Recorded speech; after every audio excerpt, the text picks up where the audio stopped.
Welcome to National Liberty's weekly call. Today is Monday, December 23rd, 2024. We broadcast live every Monday from 9 p.m. to 11 p.m. Eastern Time. If you're listening over Rumble or YouTube or another network and you would like to ask a question or make a comment, you can go to nationallibertyalliance.org and click on our weekly call for instructions to join us by phone, app, or browser. If you would like to email a question, you can send your questions to questions, that's plural, questions at nationallibertyalliance.org. Please support our business partners. You can find their banners on the right side of a website of which the proceeds go to support NLA's effort to save our republic. Also, please support NLA by donating $5 a month or more. Click on our donation tab on the top right side of our website. Okay, we're going to pick up with our scripture reading where we left off last week. We're in the Gospel of John, and we're chapter 7, read by Alexander Scorby. Chapter 7. After these things Jesus walked in Galilee, for he would not walk in Jewry, because the Jews sought to kill him. Now the Jews' feast of tabernacles was at hand. His brethren therefore said unto him, Depart hence, and go into Judea, that thy disciples also may see the works that thou doest. For there is no man that doeth anything in secret, and he himself seeketh to be known openly. If thou do these things, show thyself to the world. For neither did his brethren believe in him. Then Jesus said unto them, My time is not yet come, but your time is alway ready. The world cannot hate you, but me it hateth, because I testify of it that the works thereof are evil. Go ye up unto this feast. I go not up yet unto this feast, for my time is not yet full come. When he had said these words unto them, he abode still in Galilee. But when his brethren were gone up, then went he also up unto the feast, not openly, but as it were in secret. Then the Jews sought him at the feast, and said, Where is he? And there was much murmuring among the people concerning him. For some said, He is a good man. Others said, Nay, but he deceiveth the people. Howbeit no man spake openly of him, for fear of the Jews. Now about the midst of the feast Jesus went up into the temple, and taught. And the Jews marveled, saying, How knoweth this man letters, having never learned? Jesus answered them and said, My doctrine is not mine, but his that sent me. If any man will do his will, he shall know of the doctrine, whether it be of God, or whether I speak of myself. He that speaketh of himself seeketh his own glory, but he that seeketh his glory that sent him, the same is true, and no unrighteousness is in him. Did not Moses give you the law? And yet none of you keepeth the law. Why go ye about to kill me? The people answered and said, Thou hast a devil. Who goeth about to kill thee? Jesus answered and said unto them, I have done one work, and ye all marvel. Moses therefore gave unto you circumcision, not because it is of Moses, but of the fathers. And ye on the Sabbath day circumcise a man. If a man on the Sabbath day receive circumcision, that the law of Moses should not be broken, are ye angry at me, because I have made a man every whit whole on the Sabbath day? Judge not according to the appearance, but judge righteous judgment. Then said some of them of Jerusalem, Is not this he whom they seek to kill? But lo, he speaketh boldly, and they say nothing unto him. Do the rulers know indeed that this is the very Christ? Howbeit we know this man whence he is.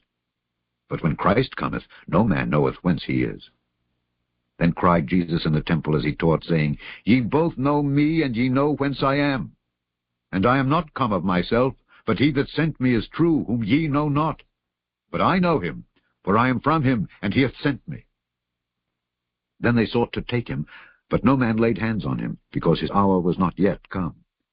And many of the people believed on him, and said, When Christ cometh, will he do more miracles than these which this man hath done? The Pharisees heard that the people murmured such things concerning him, and the Pharisees and the chief priests sent officers to take him. Then said Jesus unto them, Yet a little while am I with you, and then I go unto him that sent me. Ye shall seek me, and shall not find me. And where I am, thither ye cannot come. Then said the Jews among themselves, Whither will he go, that we shall not find him? Will he go into the dispersed among the Gentiles and teach the Gentiles? What manner of saying is this, that he said, Ye shall seek me, and shall not find me, and where I am, thither ye cannot come? In the last day, that great day of the feast, Jesus stood and cried, saying, If any man thirst, let him come unto me and drink. He that believeth on me, as the Scripture hath said, out of his belly shall flow rivers of living water. But this spake he of the Spirit, which they that believe on him should receive. For the Holy Ghost was not yet given, because that Jesus was not yet glorified. Many of the people, therefore, when they heard this saying, said, Of a truth, this is the prophet. Others said, This is the Christ. But some said, Shall Christ come out of Galilee? Hath not the Scripture said, that Christ cometh of the seed of David, and out of the town of Bethlehem, where David was? So there was a division among the people because of him. And some of them would have taken him, but no man laid hands on him. Then came the officers to the chief priests and Pharisees, and they said unto them, Why have ye not brought him? The officers answered, Never man spake like this man. Then answered them the Pharisees, Are ye also deceived? Have any of the rulers or of the Pharisees believed on him? But this people, who knoweth not the law, are cursed.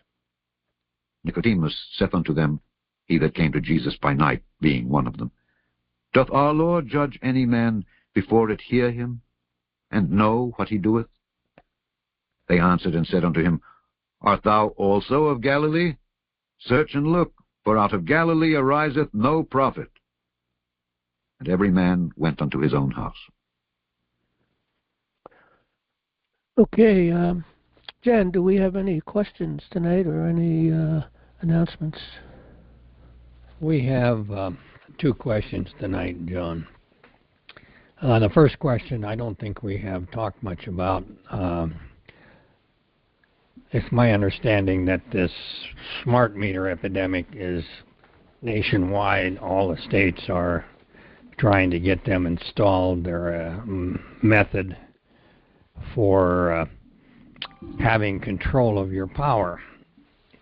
And apparently the state of Pennsylvania is the only one in the country that makes it mandatory. The rest of them you can opt out or opt in as you please. So some of the people here in Pennsylvania have been fighting the Public Utility Commission order that smart meters are mandatory. And, you know, that affects every Pennsylvanian who uses electric provider's power. It gives them total ability to control your energy usage if they choose. And I'm sure in the future they will delight in doing that. Now, one of our members filed a case against the Public Utility Commission at C-2021-3026268, and it was rejected. Now, is there anything that NLA can do to get this mandatory ruling suspended, deleted, or changed to allow the decision to be made by the consumer rather than the power company as to whether they want a smart meter or just a normal power meter? I know since I had mine installed, which I didn't fight it, I just let them stick it on the wall, but my electric bill is probably 60% higher than it used to be. Gradually gone up. You know, it's like they have a staircase rate increase that you can say was justified by usage. Maybe it is, maybe it's not. Do you think there's anything we can do to help those people, John? Well, it sounds like it's pretty much in Pennsylvania. I know it's grown everywhere, but in Pennsylvania it appears to be that they have to do it. There's no choice. I guess that's pretty much what's being said. But is that true? It's only in Pennsylvania that it's required? Do you know that? Yeah. Well, the Public Utility Commission made a rule. They mandated it. And that was in Pennsylvania? Yes. Do they have the authority to do that? Can they do that? Well, no, they can't. I don't think they can. You know, first of all, we got to remember that we are coming to a change of power, and there's a lot of great things are going to happen, and I think these are one of the problems that will be dealt with at some point. I do believe that we could beat this in court. And maybe it's something we would take up in the near future, after we get somewhat into 2025 and see how things come along. We've been communicating with a lot of people in Congress and the Senate, and also the President and many other individuals through letters that we've been sending. We copied, of course, all of our paperwork. We had mentioned that last week and maybe the week before, concerning a presentment with an order right here to the United States Supreme Court. And they have not sent it back. And that's one for the record, because every time we've sent papers to the United States Supreme Court, they've sent them back, but not this one. And it's a presentment with an order. It's pretty powerful. If anybody hasn't read it, you should read it. We also sent a letter to 2 doorkeepers that did reject it on a different level. And we sent an addendum to the grand jury, to the grand jury presentment. We also sent numerous other papers, which I haven't posted yet. I'll try to get that up this week, which is really educational papers, but not necessarily going to the Supreme Court, but to these individuals that are coming in to take power. We have a lot of potential coming up, so we'll see how it goes. But yeah, I think, again, I think we need to kind of sit in there and wait for this. The most important thing that NLA is working on at the moment is, of course, educating certain individuals that are coming into power to bring them to an understanding of the common law, because I don't think any or many of them understand it at all. But hopefully our papers are going to wake them up, and they do have these papers now, all of these individuals. And we plan on taking a really good focus dealing with the judges on the federal level with the paper that we filed. We're going to see where that goes, but we do, the judges on the federal level, they all got to go, every single one of them. I do know that Trump's getting rid of the prosecutors. We mentioned this, I think, last week or the week before. The prosecutors on the federal level. There's one for all, for each of the districts, the federal districts. There's 94 federal districts, and there's one for each. And, of course, they get to appoint their other individuals. But I know Trump is looking to fire them all. I think a lot of them are going to go, maybe some of them, a lot of them are going to go to jail. I think all these judges really need to go to jail. So there's going to be a lot of changes. But our big focus right now is getting common law back into the courts. They are fighting us tooth and nail. I've got a case going right now, and these people are really fighting tooth and nail with their anti-government movement guidebook, and that one's on a personal level, though. But we're going to make a stance against that. Matter of fact, I think we're going to do a paper on that very soon. Probably get it done before January's out. Get it out, I think. So it's something I'm going to work on. Now, Gerard, I don't know if you can add anything to what was said here concerning those meters, because I know you looked into them last couple of years ago, I think it was. And anything you want to add on that? That was with that group In Power. Yes. Yeah. What's up with that? They giving help to people? I don't know where they're at. I haven't talked to them lately. They were looking for some kind of enforcement. They got to a certain point, and they gave the order and demands, and they did lawsuits and stuff, but they didn't feel like they had a strong enforcement. That's what they wanted us to do. Can we get a connection with them and maybe work on that? Maybe, but I want to mention this too. We had a very, very important Supreme Court ruling this year when that fella there won against the Environmental Protection Agency, and the Supreme Court said you cannot hold your rules and regulations on private people. Right. And they said if you don't have a contract with them specifically, like an NGO operator, and just because the electric company you have a contract with them, you really don't, because it's a monopoly. They're run by the Public Service Commission because they are a monopoly, and it puts them in so you don't really have a contract. You have no choice. In other words, if you want electricity, it's an adhesion contract. They're going to throw a contract at you that you can't negotiate, and those are the easiest ones to take down in court. However, that ruling throws them right out of the water because, they can't say that you're not private. I mean, if you're a business, they can, right? But residential, and they can't say they have a contract with you because they don't. I mean, and I don't know that they'll go there, but now is a good time to start filing these suits because that ruling needs to be tested that the Supreme Court put out there. Now, if you get it into court and you say you have no jurisdiction, your rulings have no effect, you know what I mean? I'm a private person. I'd love to see what they would say about that.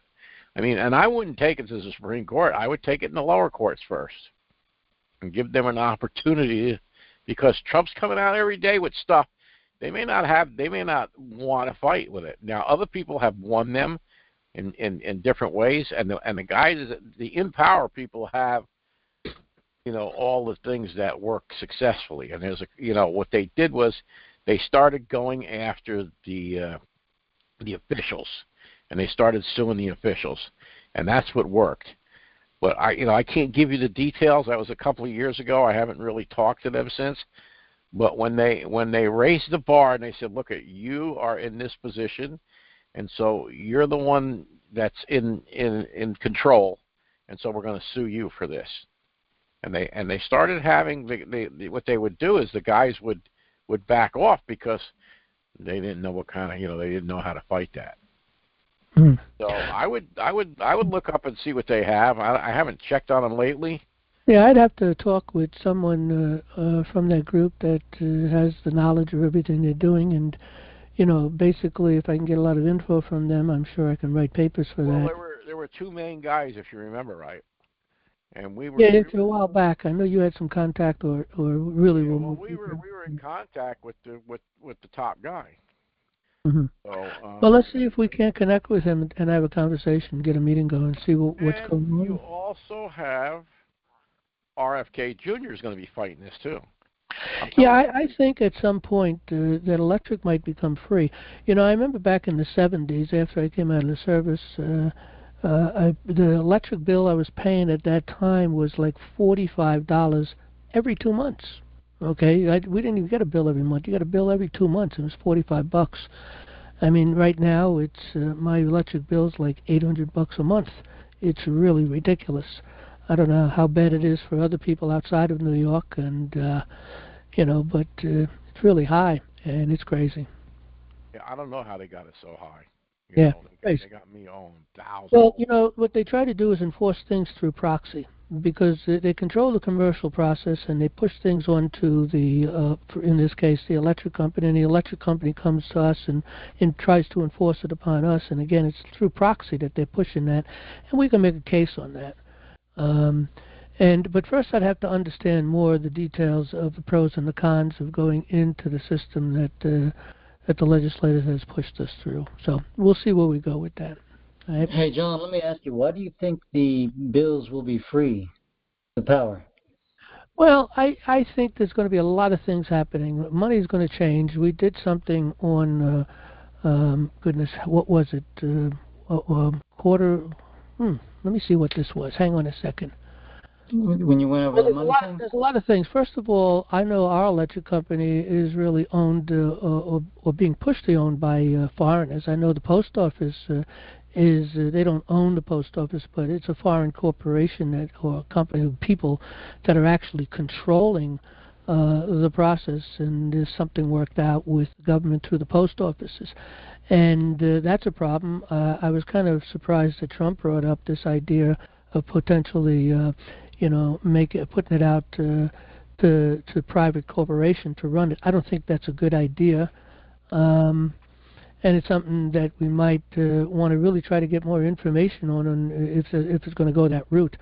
But yeah, look, I think we're at a point. Electric should be ultimately either super cheap or free. There shouldn't be so many big profits on it. And I don't even know if really considering certain things. I mean, it has always been, as long as I can remember in my lifetime, the electric company has always been in private hands. But maybe the government should be running that. Not that they run things so well because of a lot of bureaucracy and things of that nature, but I think a lot of that's going to change. I think we see a lot of things.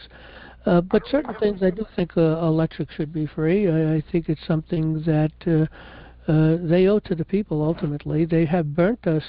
We have been burnt since our birth, and it goes back to our grandparents, going back into the early, early 1900s. From once we came into the 20th century there, I mean, we have been beaten and destroyed so many ways. In the late part of the 19th century, of course, they were building all these different things to really create this whole really incarceration. We're in a statutory prison ultimately, and we're stuck each way we go. No matter what we do, we get stuck. We have this problem with traveling. We get stuck there. We go into the courts. They've turned things on its head. We get stuck there, and you can't get around things. You have to have a Social Security number, and so many different things. You can't open a bank account without a Social Security number. So again, more control. And I think a lot of these things have to change and will change. But I do think that certain things should be free. I think electric should be a free one. The other thing is I've seen some really interesting things concerning free electric anyway, where you can really run a generator that runs on water. And I know I've been looking into that for maybe 20 years and playing around with that on my car and different things, running off vapors to get a better gas mileage. That's the computer technology. Right. But the computer systems has to be really worked out, because as soon as your engine starts to run cooler because of that hydrogen and coming through the engine, it sort of runs cooler, and that causes a situation for the software in there for your car to make alterations and do things. And because I know I was getting better mileage in the beginning for a short time, not a lot, maybe 5-10 miles a gallon more, something like that. Well, I think it may have been more than that. But all of a sudden, then it went back up again because there was a problem with the computers. So, but anyway, there is great technology out there for free electric anyway, and it is something that has been held back from us. Potential for electricity goes back into. I remember when I was a kid, I heard about it, that there was somebody who had invented something with water, and was able to run an engine on water, and that guy mysteriously died. And we're talking going back into maybe the 20s or the 30s. And I heard about that when I was a kid. And since then, I've seen a lot of people working on this kind of a thing. We have that one guy that they killed that was running his car on water. We have Bob Lazar. He runs his car on water, but he's not trying to sell it, so I guess they never tried to kill him. But he's been running his car on water for goodness, many, many years, 20 years, maybe more. So a lot of stuff is out there. We'll see what happens, and I think electric will eventually become free. Listen. I got some more information on electricity. Number one, in order for it to become free electric comes out of the air, comes out of the ether. So they couldn't charge you for it if they wanted to. That's why J.P. Morgan cut and run on Tesla. Right. The fact of the matter is you can get a hold of one of those machines and put it in your yard, and you could do it, and they can't stop you. So once this technology gets out, or you could put one of those machines and run 4 houses off of it, and that's how we're going to get it. First of all, they're going to. Or they can set up a system and really just give it to the people. They need to get rid of the wires. The wires are a problem. And you can't expect to get free electricity if they got to maintain an infrastructure of wires and cut branches. And my goodness, my daughter goes out every day. She works for a tree cutting place that keeps the trees off the branches, and they spend 80 hours a week cutting branches. Imagine the expense of that. They got teams and teams of guys. When you have wireless electricity, you eliminate all that expense. So, see, they like to pass the expense on, and they exaggerate it, and they play the game, and, then there's the expense of whether they got to burn oil to make it or gas or whatever, and they're just sucked into this system that they're comfortable with.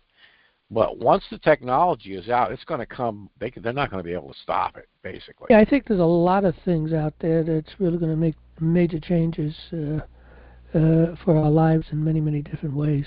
But don't wait for an announcement from Central Hudson that we're giving you electric for free. Yeah. Although they may at one point lower it a lot to keep you hooked up. You know what I'm saying? When it starts getting to be common knowledge, they may give you a super deal. I ain't gonna mess with that machine. I can get that for $30 a month. Why am I gonna bother? That's the only way they're gonna keep it. You know. And they're not Well, going they've to be been able to ripping us do it off for for a 30 bucks. long time. Yeah. So I don't know. I had something else, but it escapes me now. All right. Do we have another question there, Jan? Yes, we do have one more. It kind of leads you down the garden path, so listen carefully. Okay. Is each branch of government independent of the other two branches of government? My understanding of a Supreme Court opinion is that the Supreme Court makes an opinion only on if a statute is constitutional or unconstitutional. In particular, the judicial branch gives an opinion only on legislation which is made in the legislative branch. And if the legislature makes an unconstitutional statute, and the judiciary's opinion is that the unconstitutional statute is constitutional, the executive branch of the three branches of government does not have to enforce either an unconstitutional statute of the legislative branch or unconstitutional opinion of the judicial branch. That's true. Right. You like that, did you, Gerard? Yeah. Well, one of the What's the problem? well, there are a couple of problems with some of this because, first of all, the United States Supreme Court is not supposed to be making any decisions on issues. Okay, none, zero. Their only decision is really in administrative courts, which does deal with legislation. Unfortunately, they apply legislation upon the people, and that becomes a problem. It's called civil law. And so that is a major problem. But the question at the beginning basically is the separation of powers, and it's exactly it, because, you have the administration, which really is, really runs the business, okay, and everything else is set up and gets the ability to choose individuals to run different agencies. The other thing, of course, is the courts. The courts should only be making decisions on administrative things or champion the Constitution. That's the only things that they should be working with. When someone's unalienable rights have been challenged, maybe due process or right to travel or whatever, and it has to go up to the Supreme Court, they should hear it and they should make a decision on it, and they should always champion the people. But they don't, and that's the problem. And again, these people are that are running our courts. They're bar attorneys to begin with. They got their education through the bar, and they were lawyers, and then they became judges, and their minds have been corrupted. I was looking through this anti-government movement guidebook, and these people are sick. They call us traitors because we believe in the common law. Just think about what they're saying. It's unbelievable. So, but in any event, that's the way that's supposed to be. And legislators are supposed to make legislation, but again, not for the people. So I think we're going to see a lot of major changes, and I think we're going to get, I think hopefully people in Trump's team really understands the real problem. The real problem are the minions of the New World Order, which is the bar attorneys. They're the ones that have destroyed everything in our nation, everything. They got their hands in all of it. And if they were not empowered the way they are, we wouldn't have hardly any of these problems. So they've been the most destructive. But nevertheless, they should really only be dealing with people with legislation that deals with people who are operating commercial activities or working for some government agency. But they should leave us alone. And that's our goal. And by the way, we have a lot of members, but not many people really give to support NLA. We got a lot of people who give $5 a month, and I don't think we have 100 people supporting us, and Matter of fact, I'm sure we don't. But even if 100 people were given $5 a month, that's, that's what, let's see, 100 people times 5, and that's $500, right? Yep. Well, it's really not that much, but we do have some people who give a couple of hundred, and we have some people that give maybe 50 or 20. And again, if everyone was to give $5 a month, nobody would have to give anything more than that, because we'd have a huge amount of money. We'd be able to go professional. We do need to go professional. Now, I had supported NLA out of my own pocket for many, many years. We didn't really ask many people for money, and we only recently, a few years back, 3, 4, 5 years, maybe at the most, I don't even know if it's been that long, where we turned to certain courses that people had taken, asking that they give us $5 a month or more. We call them a premium member, and then they have access to I think 2, maybe 3 courses. But we do give basic courses on the Constitution and civics for free. But then we have the higher course. Our law course is only $125, and it's a real good law course, in my opinion. It teaches you how due process in the courts work. And all the papers, the forms, and I believe we teach more of what goes on in the courts than they learn in the bar, for bar education. From talking with my brother, I know we have more to offer to people. But anyway, my point is this: we really do need some money. Our site is not updated. It's really hasn't been updated for a long time. And we started collecting some money for that, and we never collected enough. But as times go by, sometimes bills get higher, and then you have more and more problems. And our bills have gotten higher. And I've been supporting a lot of this with my sales of my books, which the money goes into NLA, and anything at the end of the month is left that I can take out for my own personal use. I do. But that, for the past couple of months, has not really been going that well. We did sell a lot of books and stuff, but it's kind of narrowed down. So anyway, my point is this: we need financial help. And again, if we can really get the word out, which I don't think we'll ever get to this point, where everybody, or maybe 50% of the people that are signed in on NLA, if they gave $5 a month or more, we would be able to go professional. But we do have to upgrade our website. I am a little concerned about that. But I don't know. Terry, do you see any real serious problems if we continue with the website the way it is? Is something going to be really a problem? And I know there's no support is the big problem, but yeah, no support. It probably won't show up right away, but then it'll start to degrade.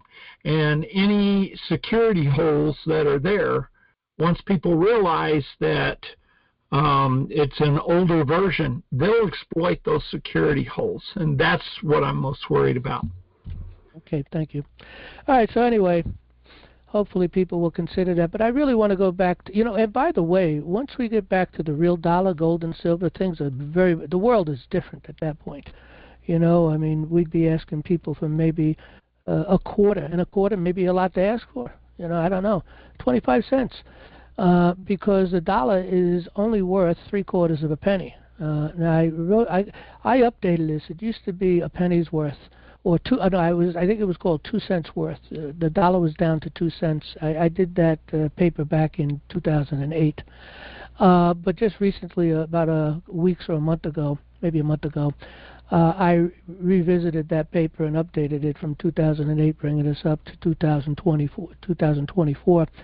And looking at the ratio between gold and silver and what's going on, our dollar literally is worth 3/4 of a penny. That's the value you're getting out of that.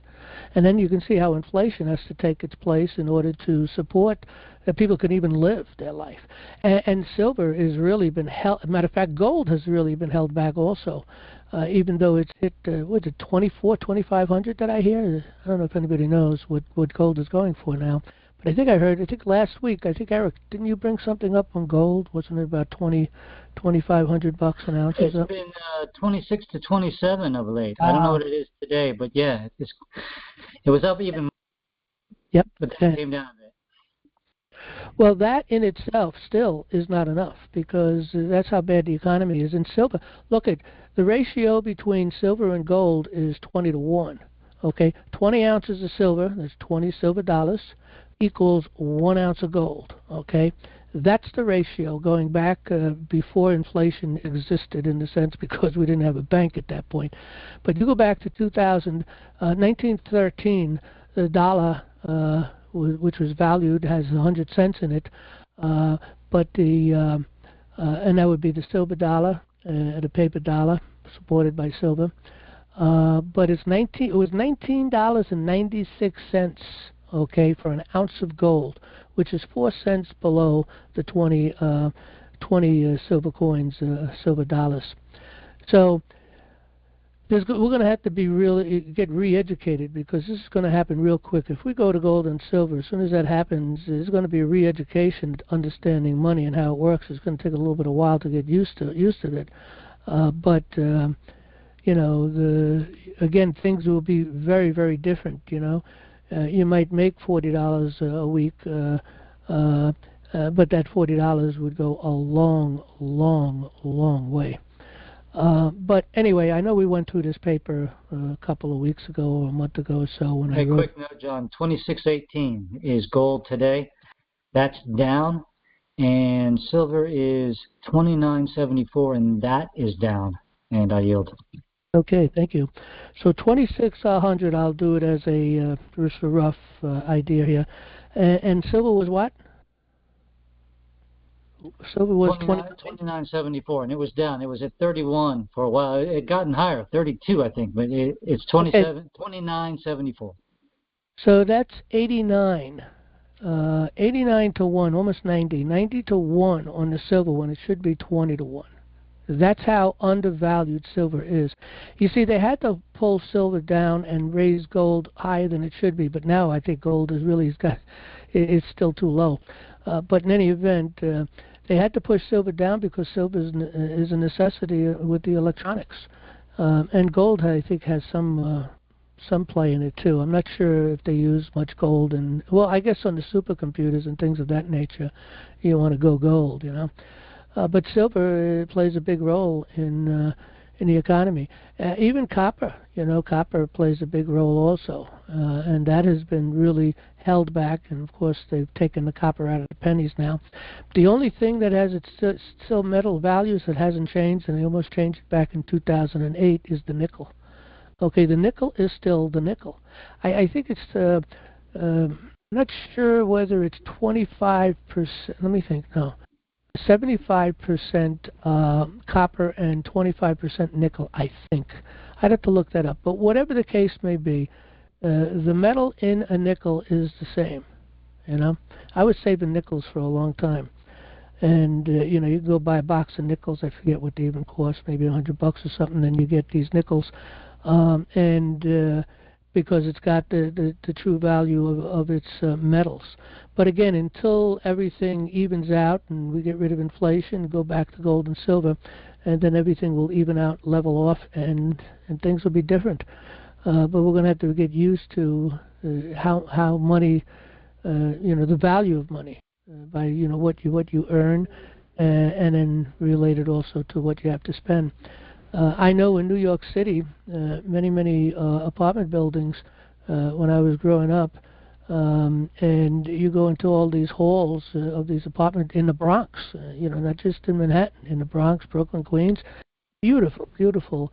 You know, you go into the buildings, a big lobby, tall ceilings, you know, stone and a lot of slate and different products that a lot of woodwork. Even the apartments, a lot of woodwork, and so all that was constructed quite some time ago. You know, in the early part, or let's say the late 19th century and the early 20th century, a lot of those apartment buildings, I guess, were being built pretty much, and that's what was going. That's the kind of construction that was taking place back then. You know, today we have this cheap molding you put up. It's very simple and inexpensive and thin and so on. And then, of course, there's fake molding made of foam or different products. But in any event. All right, let's move on. Did we have another question, Jen? No, that was the last one, John. Okay. Did I answer it? More or less. Okay. All right. Let's see. We're going to open up the queue. If anybody has, let me put the queue on here. All right. So if anybody wants to get a queue, if you're on a phone, it's a *6 and a 1. If you're on an app or browser, then it's just should be a little button there somewhere saying enter the queue. So hop into the queue. So we have one person. Oh, we got two people in the queue. Okay. Anybody else? I guess we'll take our first caller. It's, let me get the button there. Frosine, go right ahead. You got the mic from New York. Yes, hi. Frosini from New York. Got to get closer to your mic. We can't hear you. Frosini from New York. Can you hear me? Yeah, you're coming in very, very low. I don't know why. I don't know why either. I'm not doing anything different. Okay, I'll try to get closer. But All right, I'll make my volume higher. Hopefully nobody blows my ears out. Go ahead. okay, also, because I didn't see the Q&A before, the button before, I hit reactions, the up arrow, so I don't know if that's interfering. I wouldn't think so, but just... Oh, it shouldn't. Okay, well, anyway, I had a couple of questions. The most immediate was the Nichols.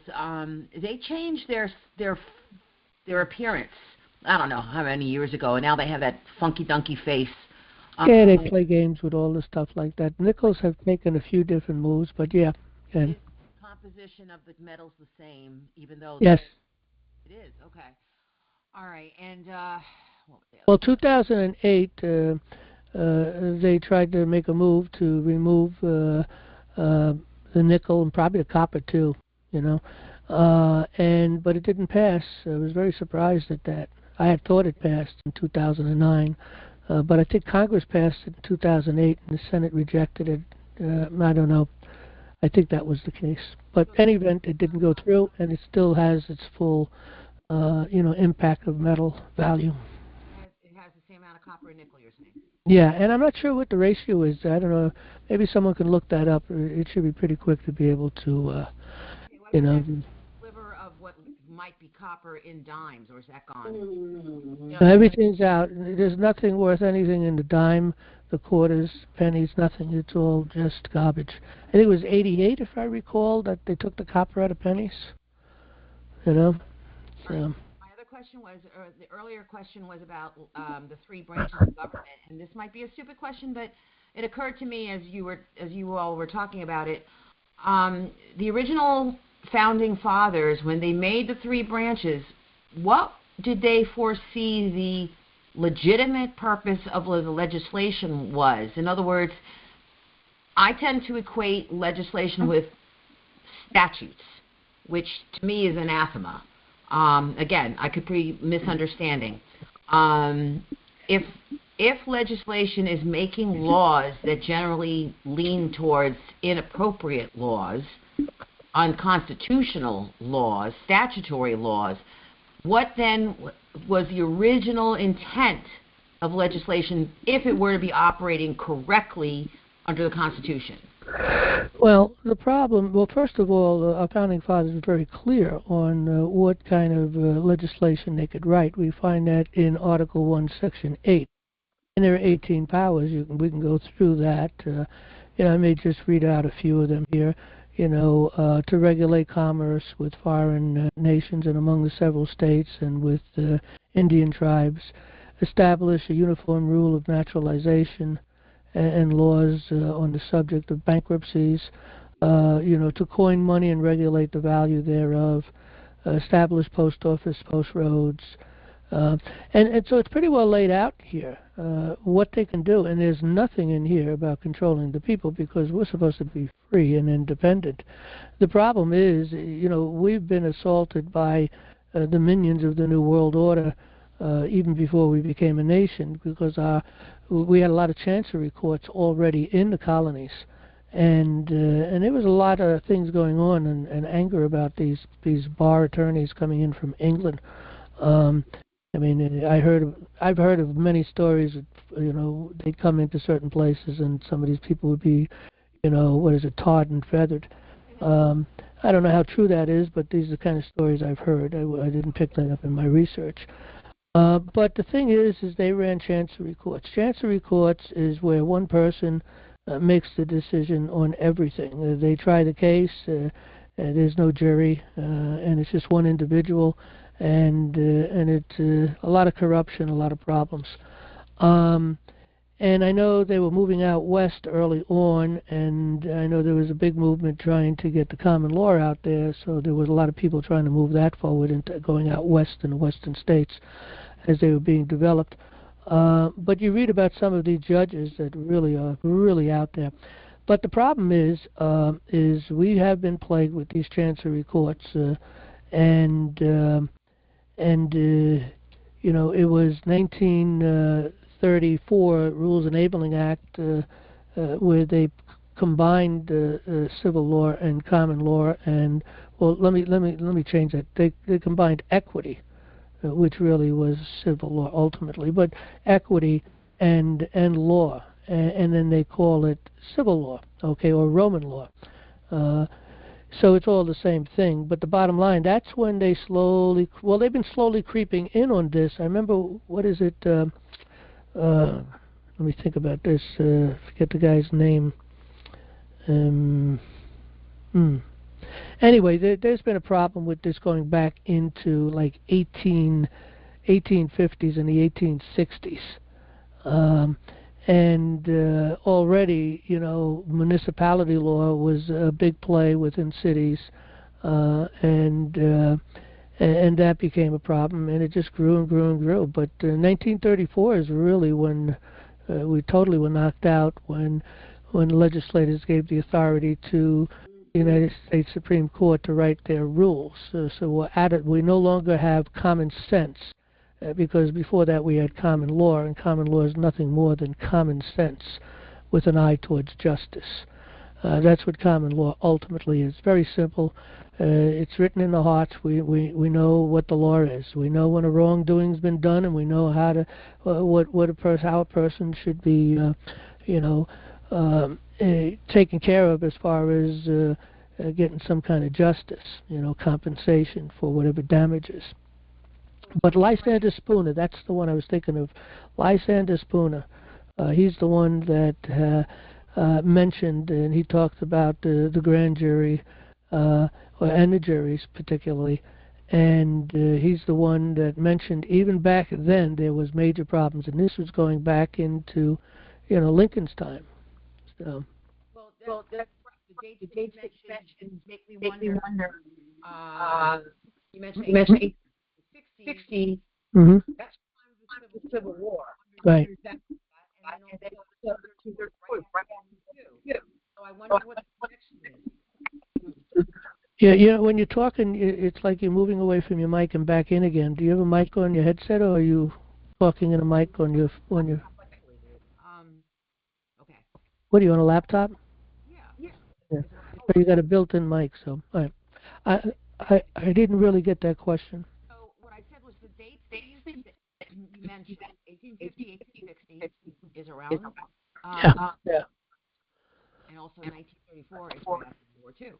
A lot of times we know that the wars have to do with bankers wars. Civil War wasn't just about liberating the slaves. It was also about states wanting to do something in terms of how they operate their businesses to include what they believe their property using slave labor, and their right as to self-determine. I'm not saying right or wrong. I'm just saying that that's part of the formula, or the part of the mix, factors that went into it. And so I'm just wondering if you had any comments about that in terms of what the relationship is between these laws and their timing with the wars. Yeah, I think a lot of things is tied into that because it takes people's attention away, and it's easy for them to bring in all this evil stuff. And yeah, it was in 1938 when they rolled out the rules of the court, and they done away with the common law rules, which again is just common sense, okay? And so what do we have? World War II rolls in not far, a couple of years later. So and again, the intensifying of that probably took its most push probably as we were in war or heading into war and so on. So yeah, I would agree with that. I know there's some of the research that was done by goodness, his name. What's the name of that guy, Gerard? Do you remember that he did an interview? Norman Dodd, that's it, Norman Dodd. Norman Dodd was the chief investigator for unconstitutional things going on in government, and he wrote he was able to get in. And if anybody hasn't seen that video, you should watch that video. We have it on our site. I know it's in one of our courses too. I think probably the civil law courses, the civics course. I mean, so we have it in the civics course, and we do have it up on the website. And he was interviewed by G. Griffin, right? So he was interviewed by Griffin, and it was an hour long, but it seems like it was a lot longer than that because he covered a lot of stuff, and it was just so intense and interesting. And he was able to get into the Rockefeller papers back in the trust, going all the way back in the turn of the century. And he was surprised he was able to get in there. He said, these guys probably don't even realize what was in there. And one of the things they mentioned was a great way to change a nation and to steer them in a different direction is by getting them into a war. So a lot of things took place when World War I that really geared us into a situation where a lot of changes were made during that time period. And same thing in World War II. Income tax really became the big thing and the product ultimately coming out of World War II. They started to hit the income tax, which, again, they've always called it, voluntary, but in any event, we know that's not true. But in any event, that was one of the biggie things that came out of the war. It got the people's attention. People felt that they had to give money. They accepted it a lot easier. But then, of course, the war came and went, and they didn't roll it back. They kept it going, and they pushed it forward more. So there is a truth to that. All right, two more quick questions, and then I will pass it off. The legislation question and the states and Article 1, Section 8, etc., that you were mentioning, did they envision, the Founding Fathers, those areas that they envisioned being like commerce and so on? Did they envision that encompassing driver's licenses and marriage licenses? Well, again, anything with commercial activities, they can create a license for that, and they did, and that's lawful.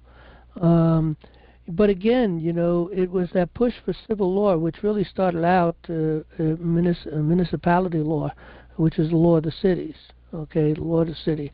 And that's where, and the chancery courts were spreading all over the place back then. So again, we were off on the wrong foot right from the very beginning. And eventually the whole system was taken over by that process. So again, we could be thankful to the Bar Association for all that, for our disgusting educational system and everything else that they've been doing. Everything, they control it all. They got their hands in everything. Well, travel Anyway. was supposed to be protected. It's always, yes, it's very clear. Look at the Supreme Court very early on. Point after point after point, constantly, championed the right to travel. Okay, so it was clear. Commerce, like lumping all driving into commerce, and really lumping marriage into commerce. Yeah, and all of this has gotten through because of ignorance. The people are ignorant, and therein is the purpose of National Liberty Alliance, to try to get rid of that ignorance. Because, as Jefferson said, people expect to be ignorant and free. They forget what never was and never will be. So. I have another question, but I don't remember. So thank you very much. Okay. All right. Take our next caller. I'm going to hand things over to you, Gerard, in a few minutes. But let's take Ross. You got the mic right ahead. Hi, John. You can hear me? It blew my eardrums out.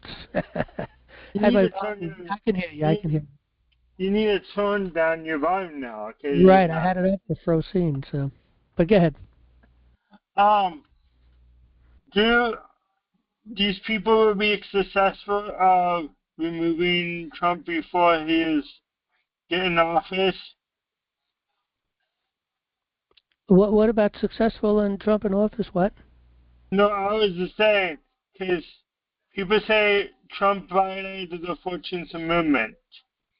Right. You had mentioned that before, something about the 14th Amendment. I think it was last week, wasn't it? Yeah, Yeah, the 14th Amendment is originally, and this is the game they play. Here's your lawyer's game. The original purpose of the 14th Amendment, when it said that anybody that was born, okay, in the United States is a United States citizen, and that whole thing was for the slaves, because that took place after slavery, and they put the 14th Amendment to protect the slave, and that's how they sold it to us. And then, of course, it's not really that clear in the Constitution, and I agree with Trump. It should be updated. We should go back and look at that 14th Amendment and word it more properly. As a matter of fact, it's not even necessary anymore to say that if you're born in the United States, you're a citizen. I mean, that's an automatic on the one hand, but if slaves were not citizens, and after slavery, their children, they were born here, and their children were born here, and their parents were born here, and that's why the 14th Amendment was able to get through. And that was a play, a game, ultimately, again, that the lawyers put together. And we fell for it. No, I was talking There's about nothing wrong with the law to protect the people, because I understood that what they were saying and why they were saying that, but they should have made it clear that it was for slavery. I think the problem was is they didn't want to use the word slavery in the Constitution. And that's why they call, was it 3/5 of a person? Does anybody remember what they referred to, which is the slavery as far as counting? Yes, it was 3/5. 3/5? Yeah, I think it was. But they never mentioned the word slavery. Okay, and again, that was an embarrassment to those who understood the evil of it, and we something pushed upon us.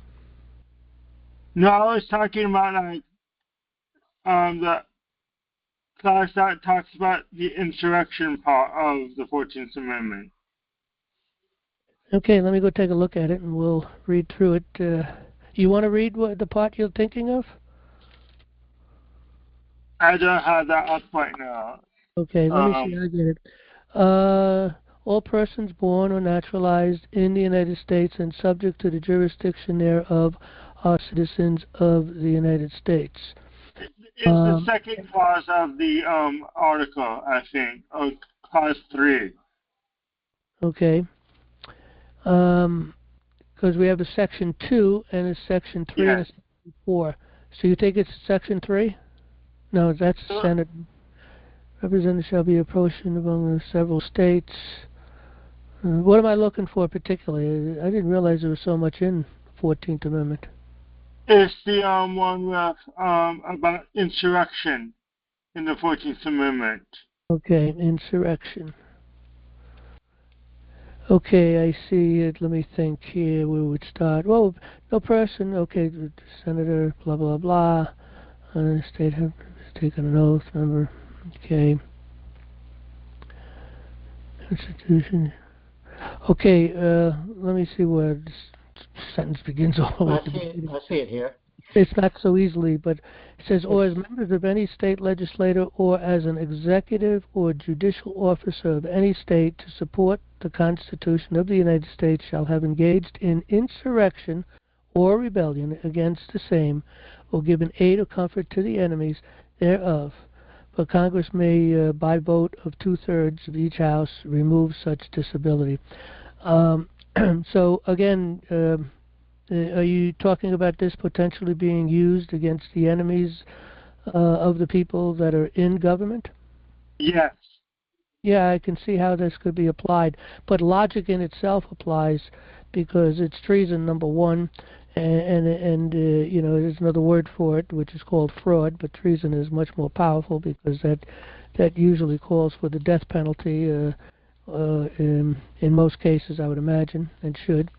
But yeah, the whole thing is fraud also. These people think they're going to get away with it by moving out of the country, or you know, there's extradition right, you know, abilities that can take place.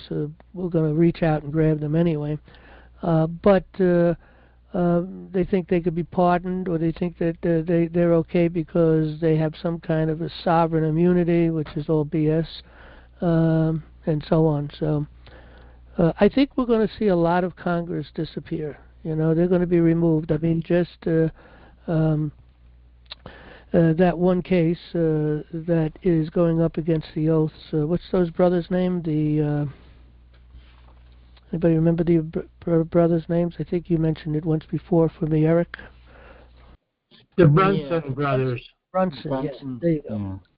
So the Brunson case, the big thing on that, and it had a few things in it. The most powerful part of it, I think, was dealing with that and with not having an oath, which means they're out of there. So, but I think a lot of them need to be arrested. Real quick, hey, there is a lot in the 14th Amendment, and just of note, of interest, you know, you hear a lot of talk about reparations, at least you have over the past couple of years, and you'll see in Section 4 of the 14th Amendment, reparations are illegal. So it's really just communists. People don't know that they're communists when they say, I've heard people say they're reparationists, and my thought is, oh, so you're a communist. Because that's really what it is. They just don't know it. But listen to this. Here it is right here. The validity of the public debt of the United States authorized by law, including debts incurred for payment of pensions and bounties for services in suppressing insurrection or rebellion, shall not be questioned. But neither the United States nor any state shall assume or pay any debt or obligation incurred in aid of insurrection or rebellion against the United States, or, here it is, any claim for the loss or emancipation of any slave, but all such debts, obligations, and claims shall be held illegal and void. So there you go right there. The 14th Amendment makes it illegal to pay reparations. So that's pretty interesting. Also, what I want to say is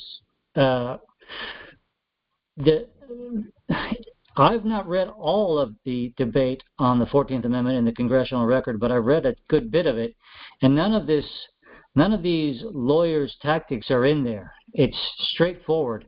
That stuff came after. That stuff came after that debate, and if I can find it, John, I'll send it to you. But it's really straightforward. Yeah, I wouldn't argue with that point, with the exception of the first part, where all persons born or naturalized in the United States and subject to the jurisdiction thereof. Okay, now maybe there's something in the subject to the jurisdiction thereof that might be helpful to make it make the point stronger that it doesn't include people who just come in and you know, like anchor babies. Okay, which Kamala Harris is an anchor baby. I don't know how many people know that. Yeah, but that's a ludicrous notion. It's like, I think what it's saying. I mean, to prove your point, I think what it's saying is if you look at, for example, the executive, the second article, for the executive officer of the country, the president. It's two-pronged. He has to be a citizen of the United States, and his parents had to be naturalized or born here when he was born. And so if you think about that that defining the idea of being subject to the jurisdiction, I think it makes sense in that way. It makes a lot of sense in that way. You can't, I mean, the idea that you could come to a country and do it intentionally because you know when your wife's going to give birth, more or less. And then you jump in the country, you have your baby there, and then you say, no givesies, backsies. You can't. That's absurd. It's a ridiculous notion. I mean, it's communism. It's a stupid communist idea. The idea that you can just come here and have a baby and say, oh, we get to stay here now. It's absurd.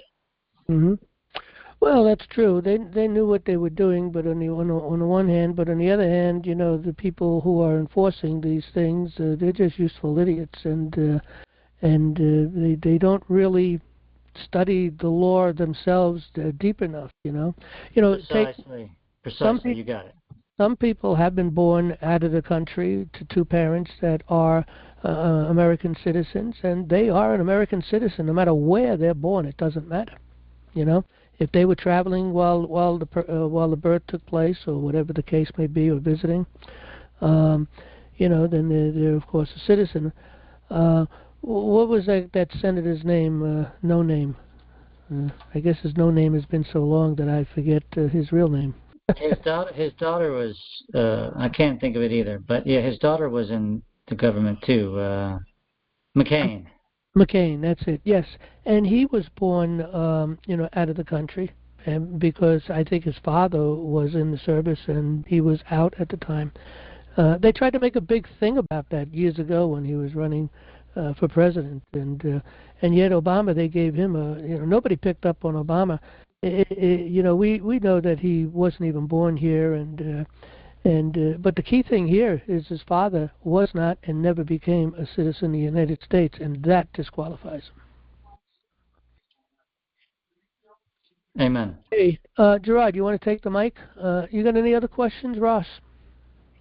No, I was just saying, all these people on the left want to say Trump is an illegitimate president because he was convicted of all these false claims of business fraud. Mm-hmm.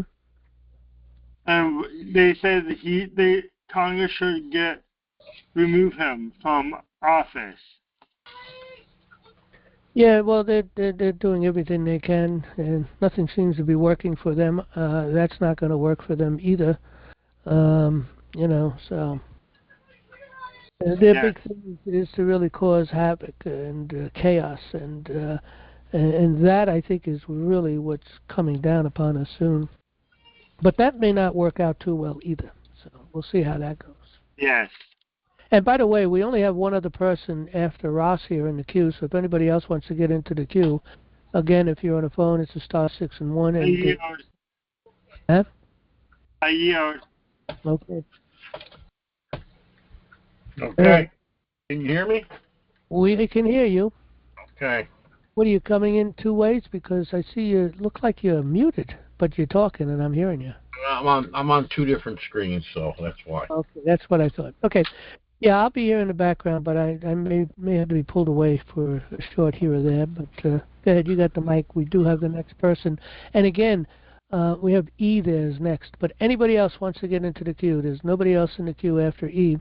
*6 and 1 if you're on a phone. And again, if you're on an app or a browser, there should be a button, enter the queue, whatever it says. I don't know. Get in there when the getting is good, or I'm going home early. Yeah, well, we'll have a conversation, you and me then. All right, go right ahead. Hit the next person. Okay, E. Okay. Hello. What state are you from, E? Yes, my name is Elena. Hi, John. I do have the question. My first question is, how can I contact you to get a legal advice? We don't give legal advice, but anyway. Well, this is, look at... We get... the purpose of this open forum, and we used to do this for 3 hours, by the way, but we broke it back to 2. The purpose of the open forum, which is every week, is so that people can come in and ask, those who put this together, Gerard and I as co-founders, questions, and we give whatever we can. We could give a little thought on a case, but we can't really spend time on a case because we're too busy focusing in on dealing with the Supreme Court and the subversion within the federal judiciary. They all are guilty of denying us our due process and applying unlawful laws upon us and applying their rules as law. I mean, go figure that one out. They get away with it. And but in any event, if you have a question, we can see what we could do to answer it. But we can't get too deep into it, and we usually do get questions on people in the courts. So, Yes, okay. I do have the question. So my question is, I know a person who broke the Satan statue at the Capitol, at the state capitol, and the charges are pending right now. So what would be the best way for that person to get help? Well, what did they do at the state capitol? So the state capitol has had the Satan's statue. The satanic group legally placed a Satan statue at the Capitol, and the person who is the Christian came and broke that statue. Oh, so now they got Was it on government land? The charges are pending, so.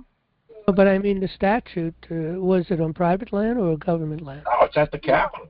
At the Capitol. But it's in there with Lincoln. It's on public land. Well, that look at, we're a Christian nation, and people can deny all they want, but it's very, very clear. We've written a paper on that one also, and so that's interesting. I know. Go ahead, Gerard. You want to handle that? How long ago was this? When did they break that statue? Was it real recently? Yes, very recently. Yes. Like how many weeks? Oh no, less than a week. Oh, less than a week. Okay. Yes. So when you say the charges are pending, it's not that long has gone by, so that's not a significant fact. Because if they wait and wait and wait to bring charges, first of all, they can only wait so long before they bring charges. And although they'll tell you different, well, we can come back a year later or whatever. That would tell me that they're afraid to bring it to court because they're afraid that it's going to be too controversial. Now, I don't know that that's the case. I would delay as long as possible because the mood of the country is against Satanism. So, look, you go in and break a statue, what are they going to do? I mean, they can fine you, they can put you in jail, or both. You know what I'm saying? I mean, it is mischief, but the question is should that statue been there? It was an abomination. And, if you went into court, if you could use John's paper that he just sent in that documents what our forefathers say about us being founded on Christian principles, that would be your defense right there, I think. So I don't know what to tell you about that. They'll probably be more than willing to plea it down to a fine or something like that, because I can't see them tackling this. I mean, that's Washington, D.C. That's a whole nother ball game there because they don't operate under the Constitution, so to speak. So I don't know, what they're going to do or whatever, but I'm sure they're going to come in with a plea. And, of course, the Satanists are going to be really pissed. They're going to want their statue back. It should have never been in there in the first place.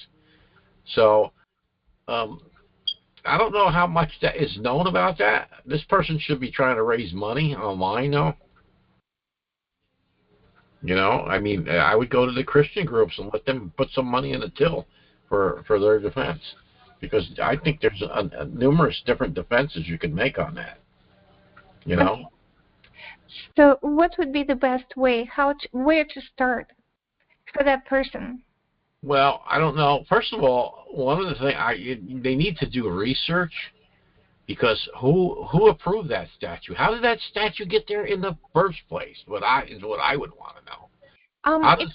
How does a statue of Satan? I know how it got there, because the demon has said, you got a statue of this. You got to give us our guy, because I forget there was some saint or apostle or something, so they wanted equal time. So it was approved by the state administration. What administration? The state's administration. Sorry, Capitol. What Capitol. you should do is shine a light. You should shine a light on those people, because Gerard's right. That there's a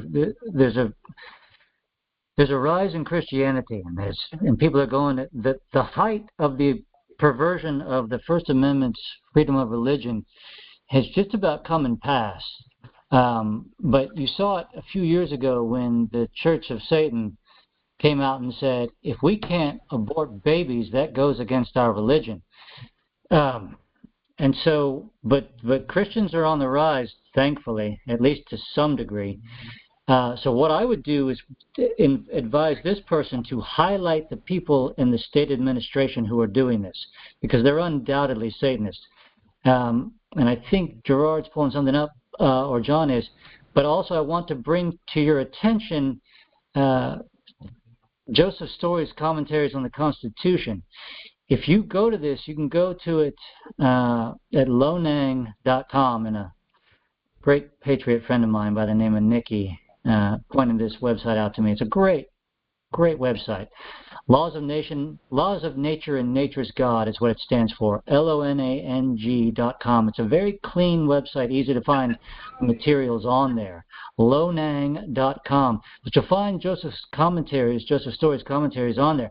And if you look towards the bottom of his commentaries, it's the part about the amendment. And Section 1871, and it's got a bunch about what Gerard and John are talking about. And this is Joseph Story, I think in the early to mid-1800s. But listen to this. It says, Section 1871, the real object of the amendment, this is the First Amendment's protection of the God-given right of freedom of religion.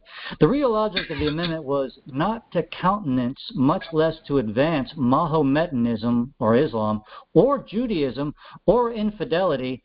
It really tickles me how he puts all three together, Mahometanism, Judaism, and infidelity. I think it's right on.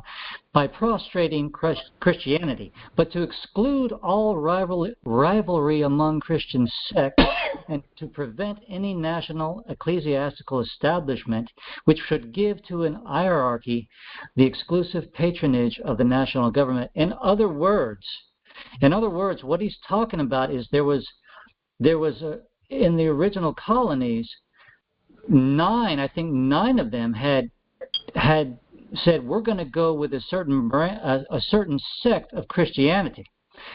And the founding fathers said, well, wait a minute, we just escaped this in England. We can't do this. We have Scottish Presbyterians, English Puritans, Dutch and German Reformers, and they all agree on some really important things, but it's all Christianity. Anyway, my point is, check this out, highlight those people, because Gerard is right. Christianity is on the rise, and the Satanists had their zenith, I believe, in the past 18 months, and I think they're going to start getting beaten back, and I yield. Well, a big thing is going to be publicity, that they get the word out, that everybody knows it's happening, and I would start a GoFundMe and all that stuff to make it an issue, because it's perfect timing for that to be an issue, and they may lose their stomach for it at this point. If they're smart, they would. Well, one of the problems though is the destruction of property, and it should have been done in a different way. I'm wondering who put that statute up, and where exactly where was it actually sitting? It was the state administration. Yes, it's a state administration because they said it's the freedom of speech.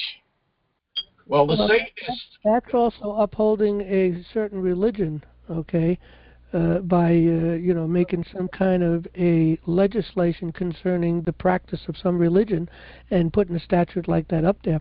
Of course, to an extent, Christianity is different in a certain sense, and our founding fathers talked about that being the centerpiece of the education within our nation, but they also left it open that people really have the decision making, but it should be strongly encouraged.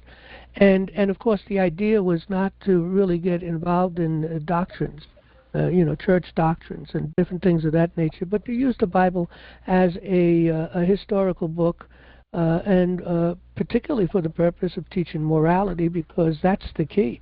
By teaching our children the morals, and that's what the Bible will teach. The Old Testament, it's different to glean those kind of things out of it.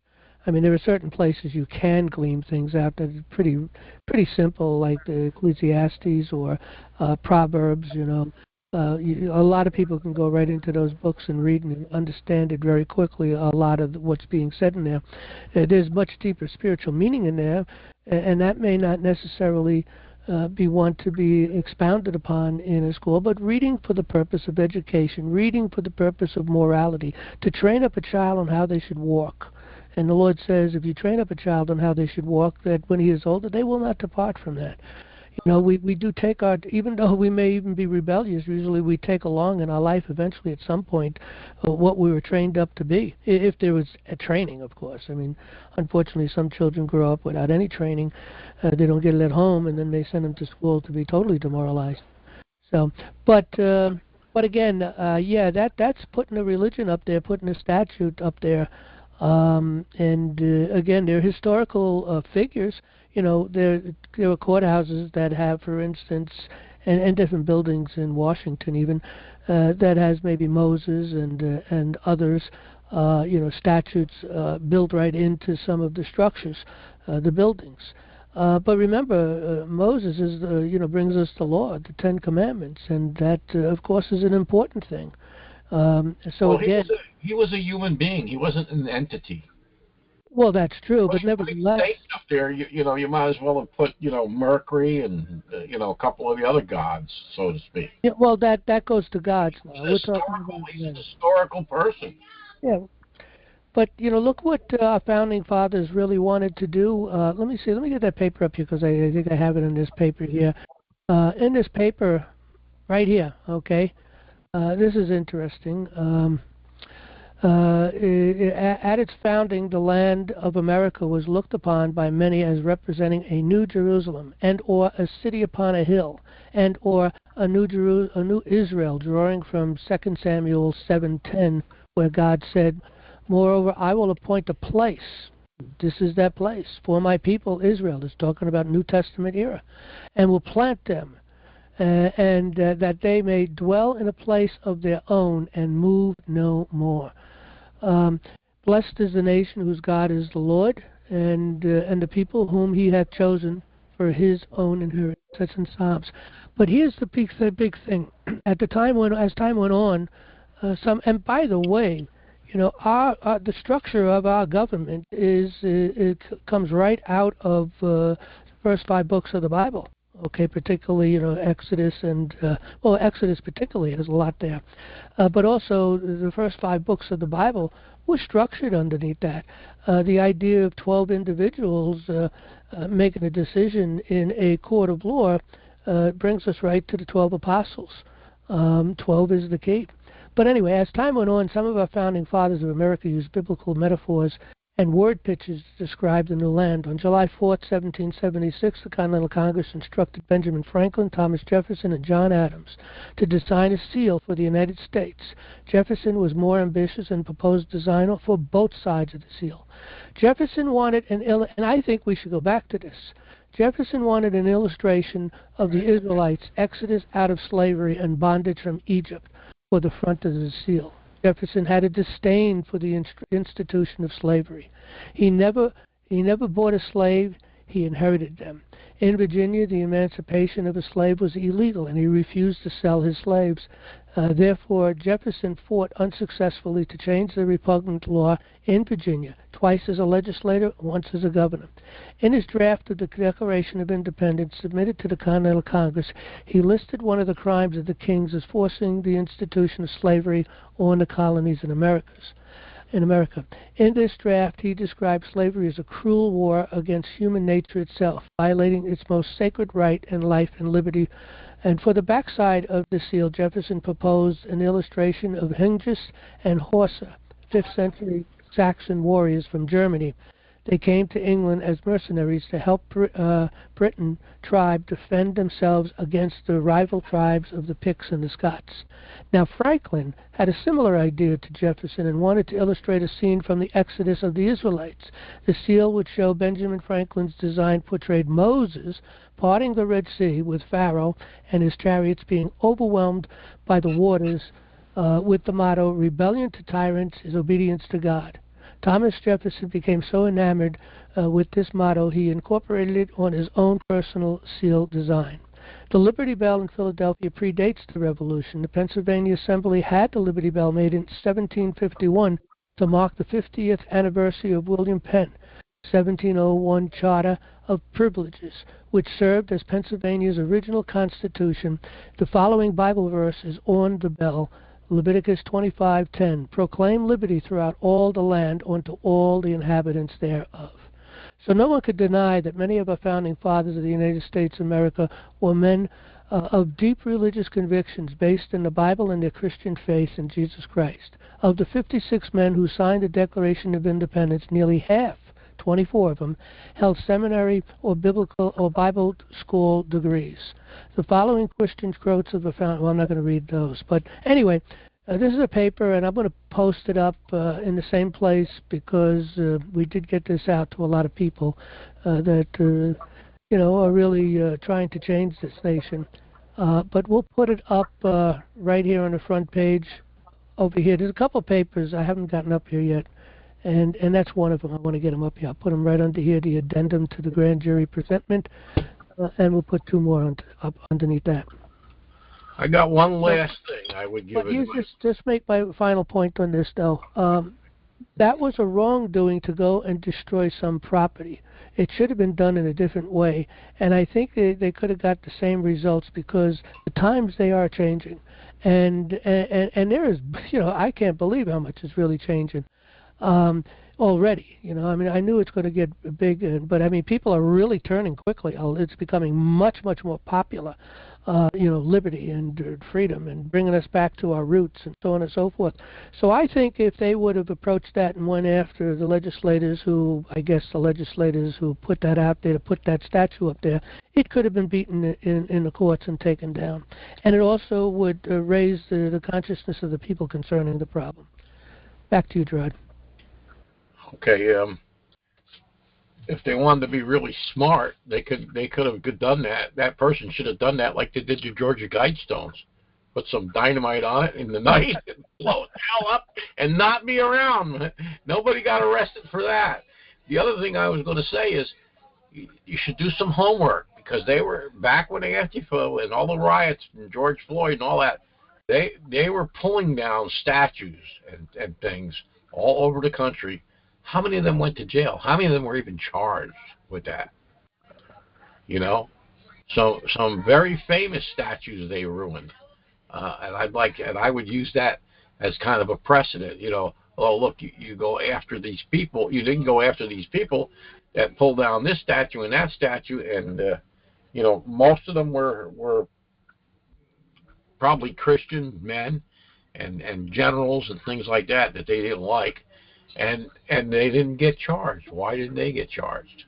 So I would find out how many people actually got charged, because by not charging somebody, you're encouraging it, right?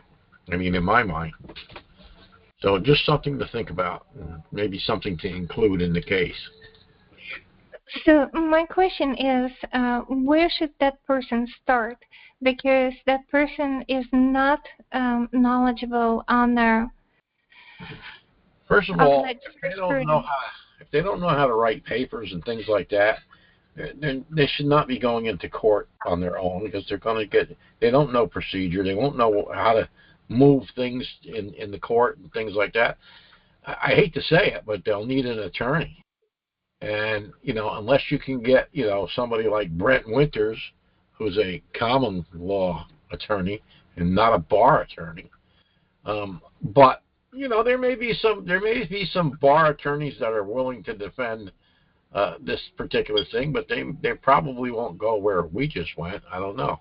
Or maybe they would. I don't. I think their case is going to be a very hard one to fight should they come and charge them because they destroyed property. There's another way they could have gone about it, and they didn't. And I'm surprised a Christian individual, was this person a pastor or something, or an elder in a church or something?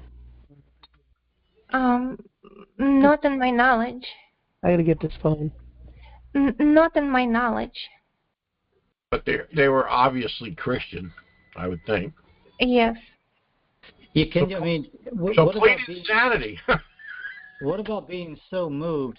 There was a fella in there was a municipal board, I guess the county board in Florida, where a fella who was part of one of the board who sat on the board there in this municipality, he got up and said a prayer to Satan, and they have it on video. I mean, I think it's terribly rude to strike someone, but in the moment, would you not be compelled to strike that fella? I mean, just from the fear of God. And what about the argument this fella destroyed property, but maybe he was trying to stop the corruption of a minor? I mean, don't children go into these places? Would you not be so shocked if you were to see a statue of Satan? Would you not want to protect not even just children, but adults? Well, if it's a statue, I think it is. He has his hand over a little boy and a little girl. Satan is in the middle. You've seen the statue? Yes, this is known. It's out there. It's Satan with his horns, and they got a little girl and a little boy, probably in the 7-year-old range. Oh, the Baphomet thing. Yeah. That's. Yes. Does he have cans? I mean, does he have like a woman's breasts? Excuse me. He's Baphomet, and he's got a little girl, a little boy at his side with his hand on their shoulder. I would use the argument that he wanted to stop. He was so shocked that he wanted to stop the corruption of not just minors but adults. I mean, that's shocking. That's shocking to a Christian. It's pornography. How about that? It's certainly corrupting, and I would argue fear of God. And I would make that argument. Both corruption of a minor and adult, and the fear of God. Trouble is you got to find jury of your peers in Washington, D.C., where that statue is. It's pretty tough. Oh, no, it's not in Washington, D.C. It's actually in the state. It's a different state. They were talking about a different statute, though. They were talking about a different statute. Oh, okay, sure. Oh, but the statue he destroyed was in a different state? Yes. Mm-hmm. Yeah, what state was it in? Minnesota. Minnesota. Okay. Oh, and Minnesota. It's been almost a week and they haven't charged him yet? Okay. Well, they may not. Well, they may be considering things because they don't want to fight this battle now. They know that public sentiment is against it. Yes. So I would, I mean, they may come out with a deal before they charge him. They may say, look, I pleaded this and we'll forget that. He can't defend his actions, okay, but he can defend the fact that statute doesn't belong there. And again, he should have done it a different way because Congress shall make no law, I don't know. I think desperate times calls for desperate actions.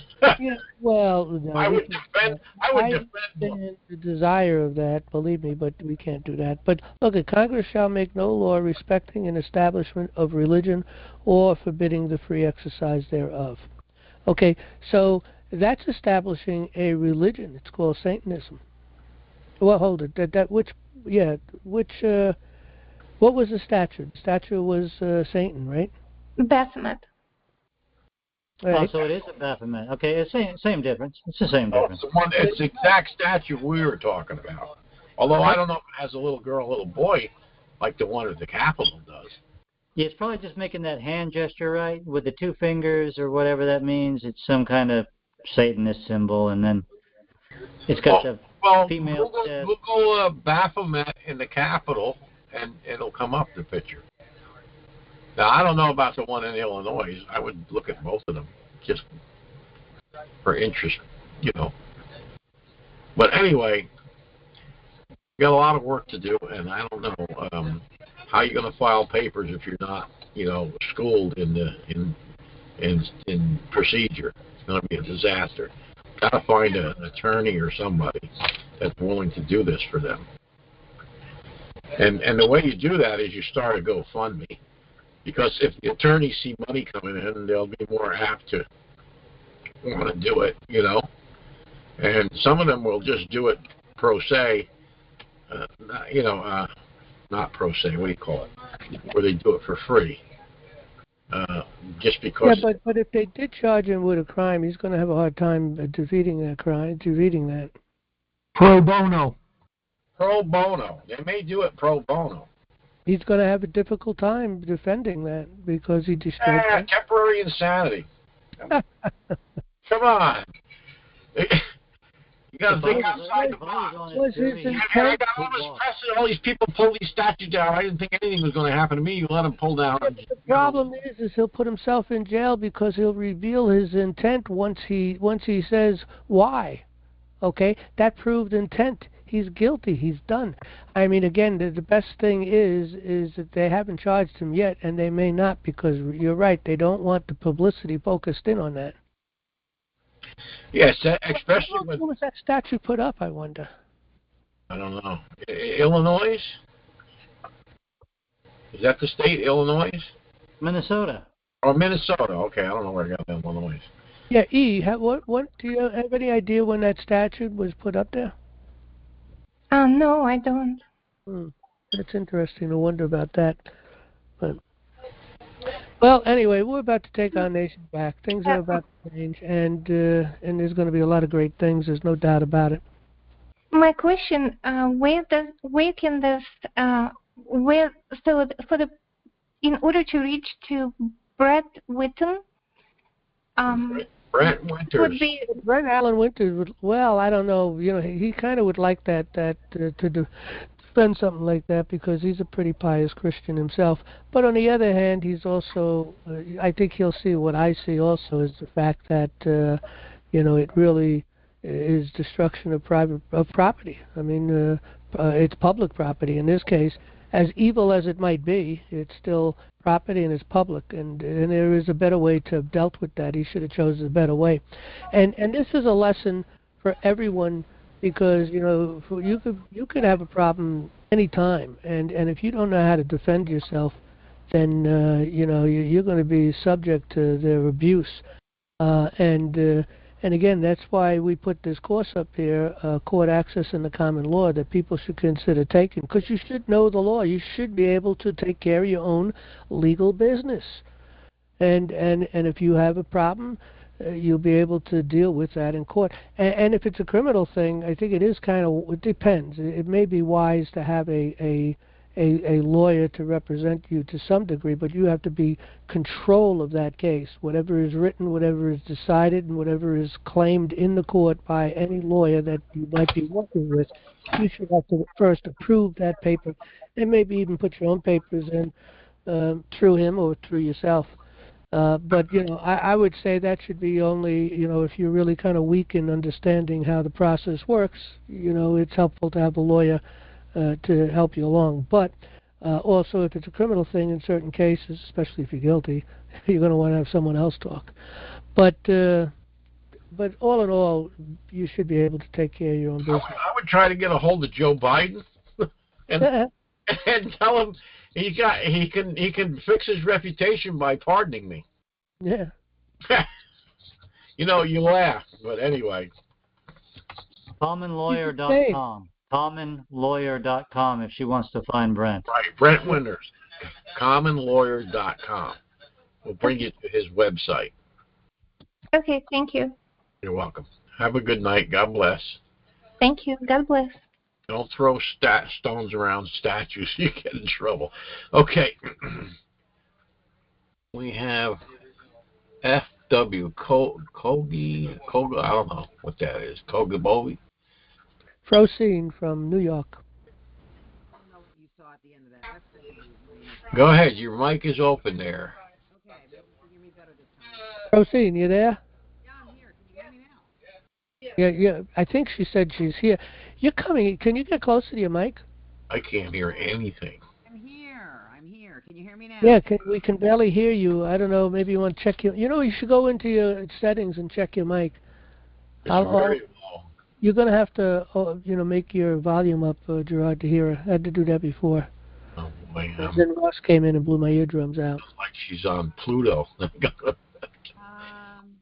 know. I can't find my volume control. Can you hear me? Well, it wouldn't. Yeah, Frosine, you should check your mic and I think they have like a boost on your mic that you can put up. I think that's on the mic side, right? The boost. On the mic, it says the mic is. Yeah. How come I can't turn this off. What the heck is going on? Because start meeting is using my microphone. Sound recorder? Weird. Yeah, down on the bottom there should be like a little speaker. You should be able to open it up and open the sound settings. Yeah, I'm doing that right now. And let's see if that'll do. It's not a speaker. It's a microphone. It's different because it's right, but it still have the sound settings, and you could see on mine. I opened mine up, and it's test your microphone and manage the sound device. You could probably make it. I think there's a boost on it, or is that on volume? That's a boost. Boost. I'm just going to type this is weird. I've never seen this. No, we don't want to do that. There's no sound control. Voice activation. Anyway, I know exactly what you're talking about. I'll raise my volume. Raise your volume for her to ask the question. So. And then remember to turn it down. Okay. I'm telling you, it won't let me raise my volume. Okay, well, ask the question. I'll catch it for you, Francine. Regarding that statute thing, if the man that did it is a young man, maybe in his 30s, no more than 40s, I think he was running for some local position, and this was out actually quite a number of months ago, and maybe half a year at least ago, and it sounds right, Minnesota, and it made some rounds of local podcasts.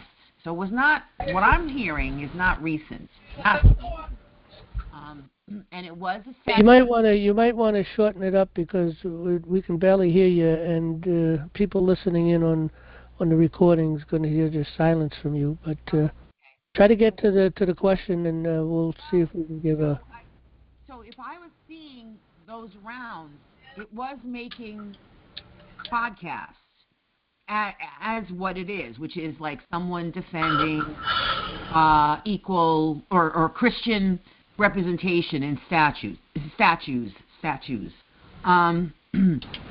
It was not an unknown thing, and I'm a little surprised that he's saying that it's recent. First of all, second of all, it did get play, and the only way you're going to defend that, or I think going to defend that, is if you have popular support, because yeah, but the law doesn't really care about that, and it shouldn't pop up with popular, what might be popular to support. The bottom line is intent and the destruction of property. Once he opens his mouth and tells why he did it, he just proved intent, and he's done as far as the law is concerned. Now, a jury might decide, hey, if it's a jury trial, hey, we're not going to convict this guy anyway. That's a possibility, but he shouldn't have done that. He really shouldn't have. And that's what I'm saying. It's going to be hard because he did destroy private property. He could and should have gone through it a different way. In that case, it was public property. So okay. Either way, property. Yeah, you're right. Still, I know. Yeah. I just wonder. And as far as the legal stuff, you gave her the name of one. There's another one I just learned of, which is hold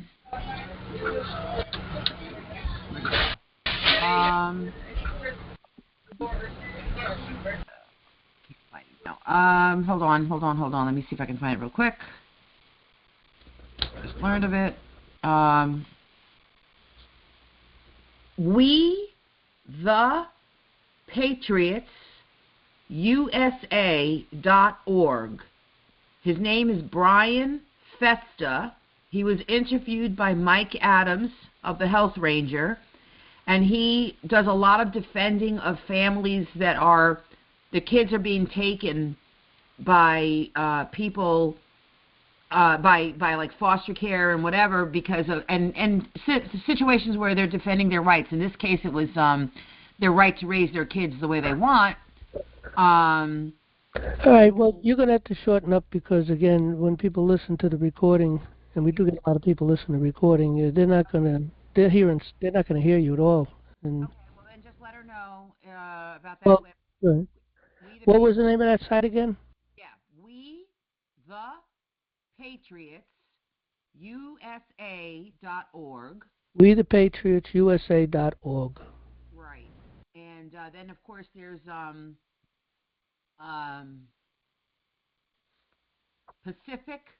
Pacific Justice, which you're familiar with because they visited Duchess.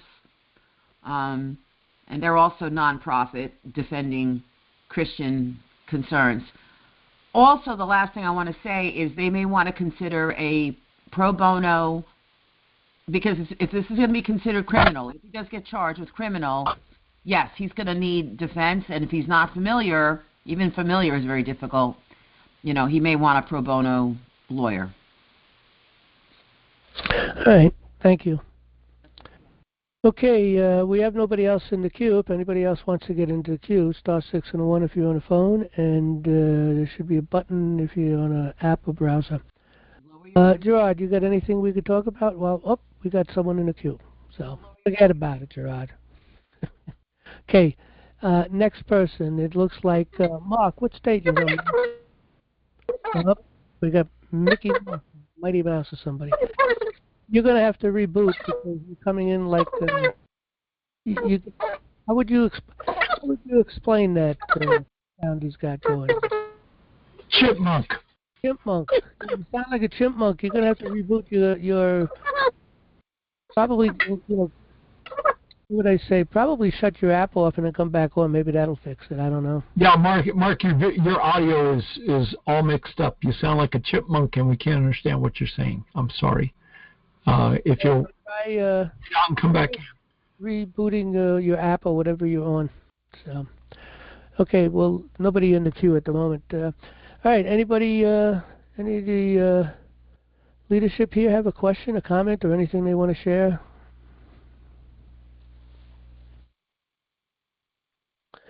It doesn't sound like it. So.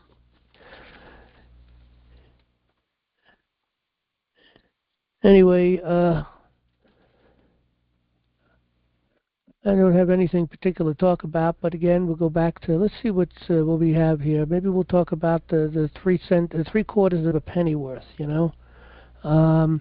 Let's see what salaries was like back then. Let's see.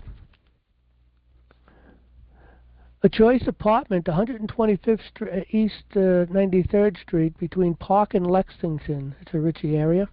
$125 and a 3-bedroom apartment in the same building was for $165. I mean, you pay $20 grand, $15 grand a month these days for that. So, average rent per month, when gold and silver was in play, average rent was $83.33. Okay, we'll try Mark again. Mark, you got the mic. Let's see how you sound now. Is this better? We're good now. What state are you from? Indiana. Mark from Indiana. You got the mic. Go ahead. Has anybody... Hey, by the way, how did you fix that? You just shut down and came back on? I just shut it down and went back to the meeting. Okay, so that's good to know. We can advise others to do that. Okay. You just shut your browser down or whatever you came in on and then reopen that, right? You didn't have to reboot your computer or your... No, but I had my software on while I rebooted, so it must have worked. Okay, go ahead. What's your question, comment, or whatever? It's a simple question. Has anybody used Exodus 18:25 as a guideline to promote their county committees of safety? And it reads as follows: And Moses chose able-bodied men out of all Israel and made them heads over the people, rulers over thousands, rulers over hundreds, rulers over 50s, and rulers over 10s. Well, that's interesting because that plays a role to some degree on the dividing of really like the counties and stuff. But again, people that get together. Well, let's read that again. What was that? Exodus 18:25. 25. Let me just take a quick look at that because see exactly what that says again. Okay, I know you read it, but we'll try it again. And Moses chose able men out of all Israel and made them heads over the people, rulers of thousands, rulers of hundreds, rulers of 50s, rulers of 10s. And again, that is pretty much how we are structured, building up through the counties, and the people should be involved in that, and that's what the purpose of the committees of safety is for.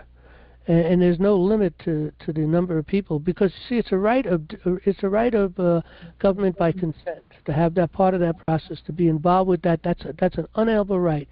You can't be limited, saying, oh, you can only have 200 people in it, and that's it. No, there is no limit. You can have 1,000 people in it if you want. Doesn't matter. The more hands, the better it is.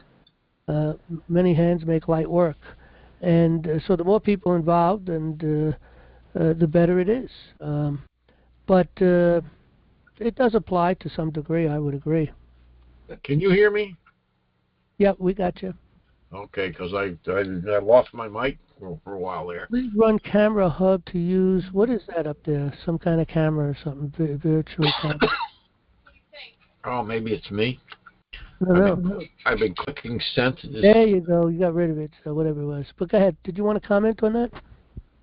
No, I just want to get my mic back. Oh. I've been clicking wildly.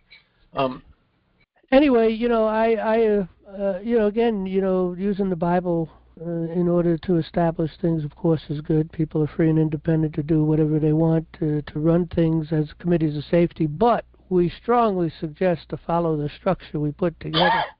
We have some people who want to incorporate that. Why become them? We don't want to do that.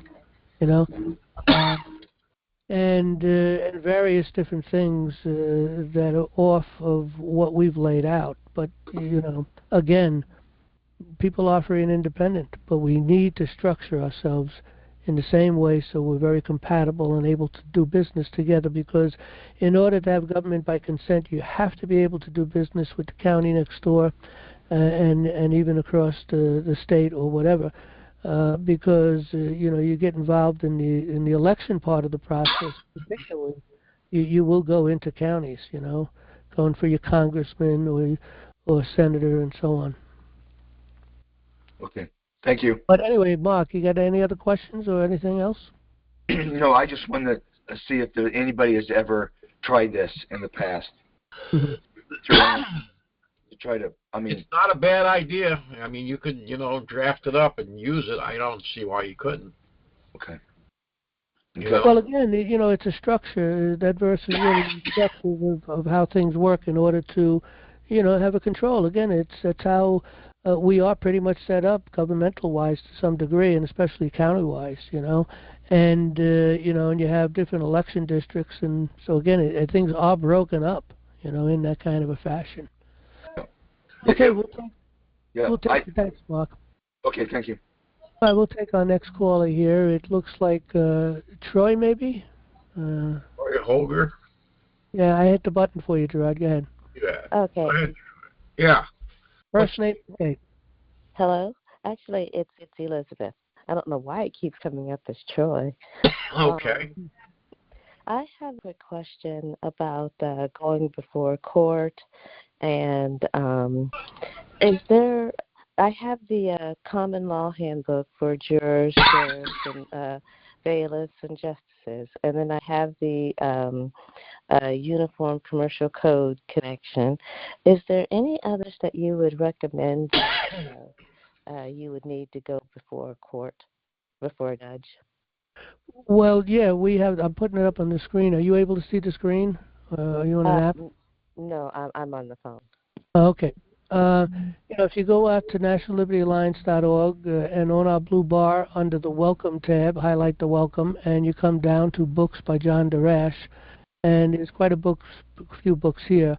We have Court Access in the Common Law book, and that's a pretty hefty book. It's 550 pages, 8.5 by 11 book, hardcover, only $39, $40, $39.95. And but we also provide, under our Education Starts Here, we've got a lot of different free courses you can take. But we do have a law course in here. It's called Court Access in the Common Law course, just like the name of the book. And if you go under Education Starts Here, come down to Court Access in the Common Law course, and then to the right you'll see court access table of contents. Now, you may not be able to see that there, but if you click on that, you'll get that. Well, let me click on that just because the contents is also in the course. I think we have it listed out here. We do. Okay. If you clicked on that, you'll see what we cover. We have an introduction, which covers quite a bit. It talks about democracy versus republic, law and equity, American natural law republic, the 10 foundational self-governing truths, the sovereign citizen movement, the right to practice law, a list of lawful equity courts, so on. Okay. Then that's introduction. On chapter 1, we have the essentials, which deals and covers the grand jury, Microsoft Word formatting for writing papers, law dictionaries, founding documents, founding quotes, U.S. Supreme Court decisions, U.S. codes, and codes could be applied, of course, against them, not against us. They don't have anything to do with us. We also have a glossary, footnotes. We have a lot of stuff. Chapter 2 is pleadings. Chapter 3 is causes of action. Chapter 4, defenses. Chapter 5, motions. Chapter 6, memorandums of law. Chapter 7, the rules. 8, Petit jury handbook. 9, recap, additional notes ready for trial, note of issue, trial notebook, bill of particulars, blah, blah, blah, blah. A lot of stuff. Okay. Yeah, because I'm going to have to go before like a family court, going through like a divorce and everything. So it's going to be difficult trying to do everything on my own.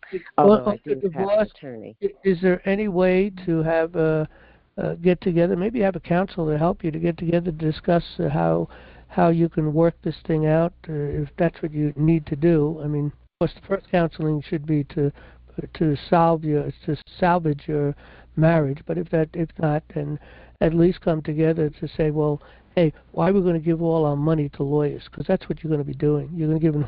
He's going to be giving lawyers money to lawyers. You're going to be giving money to lawyers. It's just going to just absorb and soak up everything that you have.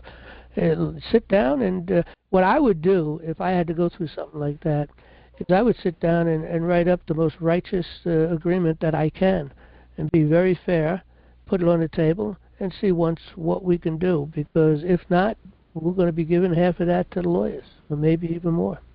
Yeah, pretty much. Yeah. So if you could solve this on your own, you can then thumb your nose at the court, because then there is no conflict to be get involved with. There's no, arguments or anything to be made. We've already settled all that. It's on the paper. We've signed a contract. So it's a matter of just writing, filling out the forms, and going through a process of time. They have this game going on that they have to go through the process of time, because they want the lawyers to make money. There's not going to be any lawyers making money on you because you're not going to use a lawyer. You go down to the court and you ask for a packet, a divorce packet, and then you get the packet and you can read through that. It'll give you a lot of information, and it also talks about coming into the court when there is no conflict or nothing to be argued about. So I would strongly suggest to try to get that conversation going. I don't know, but and if you had to, try to get a counselor or somebody to kind of help you, just the two of you, to work things out. Okay. I had no clue you can go to the court and ask for a divorce packet. Oh yeah. The other thing is that divorce packet you can use. It gives you different options. And one of the things you could do is you have to make a battle without a lawyer. You can fill out all the papers, and it's mostly all forms. Okay, once you fill out all the forms, they really want to know your information. What kind of property you have, money, blah blah blah. They want to know everything they can about your assets and stuff. And then the next thing they do is they have a pretty good, to some degree, I gotta admit that they do have somewhat of a reasonable, plan. On how things work as far as dividing things if you can't figure it out. But it's going to be a difficult, hard time to go through, and it's a lot easier if you can say, let's compromise and cut out the lawyers and save money, and let's see what we could do. But again, it's a matter of filling out forms and then establishing what your arguments would be. If you had to make an argument, that you would then go into the court to make your battle. Okay. And it is really simple, but you should take the course, Court Access in the Common Law, and everybody should take that course, because you know, sometime in life you're going to be dealing with the courts, one thing or another.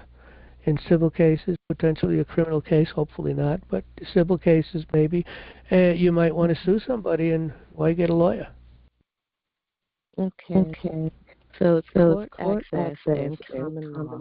Because I have common law handbook for jurors, sheriffs, and bailiffs. Right. You know, that we wrote also. We wrote those books. I mean, that's under. You'll find them under our welcome tab. I purchased those. I got those already. Yeah, well, I'm just saying you can find them here. But the thing is under our page here, we do have the book, Court Access and the Common Law. We have the book, Government by Consent. They're very hefty, big, thick books, okay? A lot of information. But the course, okay, is $125.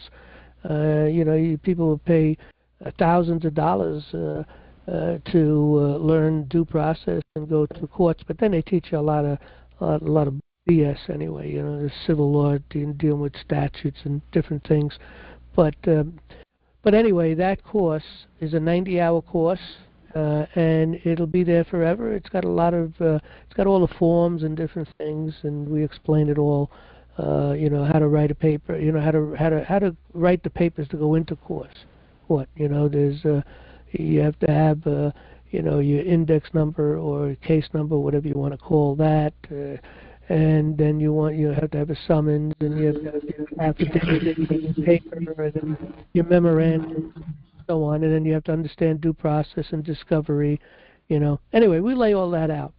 And it's available to go in and out at forever. I mean, once you come into the course, you'll have access all the time to all that paperwork. You know, there's a form for everything. For everything.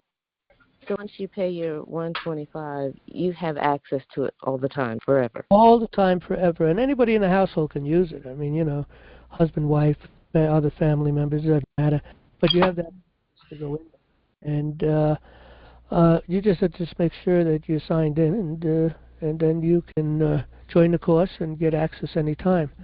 So, okay, because I did become a member. Okay, and again, you know, let me just open up the side here. It's you got the video recording, okay, and you can always come here to ask some questions if you have any questions, and then court access table of contents, and that's helpful to get you through. You know, when you're looking for something specific, you can run through that. So. Okay. Because, whew, it's difficult to go through everything and not knowing where to start and who to talk to and attorneys. And I mean, it seems to me that my attorney's just, I don't know. Well, you know, in the courts they have pro se office. Okay. I mean, you know, here in New York, I think there's the pro se office. I think is down New York City. And you can call them up, and you can get a lot of information from them, and you can get a lot of paperwork on forms. But again, we put it all together for you if you wanted to take the course. So. Okay. That's something I'll definitely look into because who knew? This is like a maze of stuff, and you gotta. I mean, I'm still learning about the Uniform Commercial Code and how to when you write your name, you sign it, and then you put without prejudice UCC 1-308. No, you don't have to go through all that. You just have to open up a court of record. That means it's a common law court with a jury, and you know, so that's the beginning of that. And when you end up with your signature, you put in pro per, which is in your own person. In pro per with a comma, and you type your name, and then you sign above it. I mean, you don't have to go into the UCC stuff or anything. You're free and independent. Once you open a court of record, you're in a court of law. Now that's a battle, by the way, because they keep pulling you back into the statutory court, you know, and you have to battle it all the way through. But that's about to change, I believe. It may take time to, you know, kind of work its way down into the state courts, but we have to get it into the federal courts, and that's where the battle is. To take back the federal courts, then it's a slam dunk to take the state courts back because we use the federal courts to force them to be obedient to the law. Okay. Yes, that's probably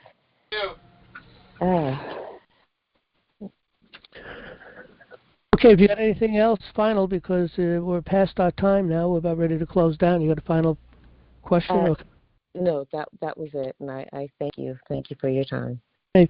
Anyway, nationallibertyalliance.org. I think you mentioned you became a member, so got a lot of stuff up there. Lots of education. Okay. Thank you very much. All right. Have a good evening. You too.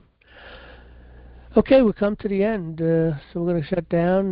Good night, everybody. Lord willing, we'll see you next Monday, 2 days before New Year's. Good night, everybody.